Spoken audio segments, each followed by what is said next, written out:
Hey India, if you saw most news channels on the night of March 3rd, you would think an Indian soldier had just returned home from war. But the truth is far from that.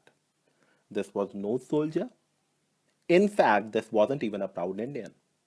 Yeah, he tried to wave the flag to fool his students in JNU, but this man is a criminal out on bail. The simple fact is propping him up is a dangerous idea for India. In the short term, he seems like the darling of the media and politicians who hate the Prime Minister. But think really hard.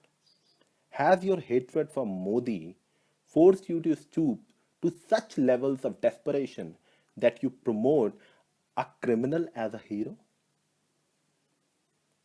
People now see through this agenda of the media.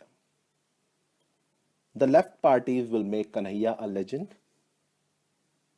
He has an ideology, but it's not for a strong, united India. Civil unrest cannot be manufactured to seek revenge on one man. What is happening to our country? And while I know there are lots of Congress slaves and sellouts, this new law is shocking even for them. Kanhaiya made some seriously loved political statements in that speech. Wasn't he told by the High Court to refrain from doing exactly that? How did he know who said what in Parliament and Twitter when he was locked up? This isn't as straight as it seems. This man has the backing and funding of politicians, media, and all those who see him as a means to get back on the Prime Minister, to bring him down. They will do all it takes, back anybody needed to achieve that goal. This is some serious thinking our media need to do. You cannot be on the constant lookout for characters who are insulting the Prime Minister. And you must realize what your duties towards this country are. Except for Arnab Goswami, nobody is focusing on the Ishrat cover up. In fact, they are using Kanhaiya to divert attention from that case. I am really sorry, but I don't care what a student union president is being made to say when national security was compromised to eliminate my current prime minister. This is now beyond funny. The scale of the cover up is worrying, and in any civilized country, this would make headlines and the case be reopened. Kanhaiya was released on bail and told by the High Court to behave himself and not make any political speeches.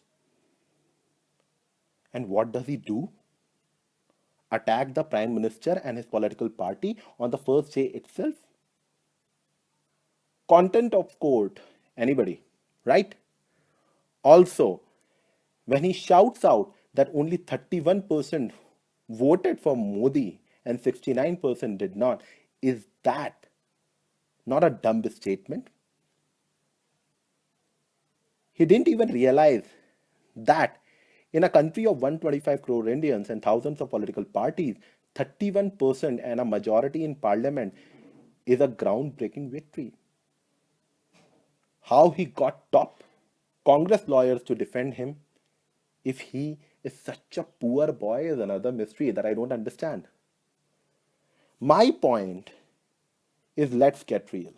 We must encourage campus politics, but not law being broken.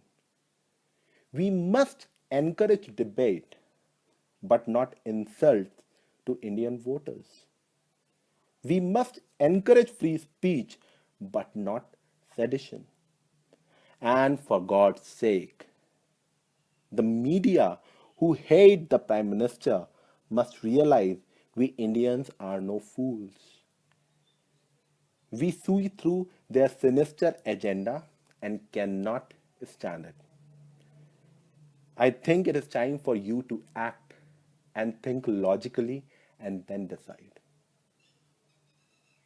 The best thing which I think about this entire case and what Kanhaiya did is, if you can't convince anyone, you better confuse them.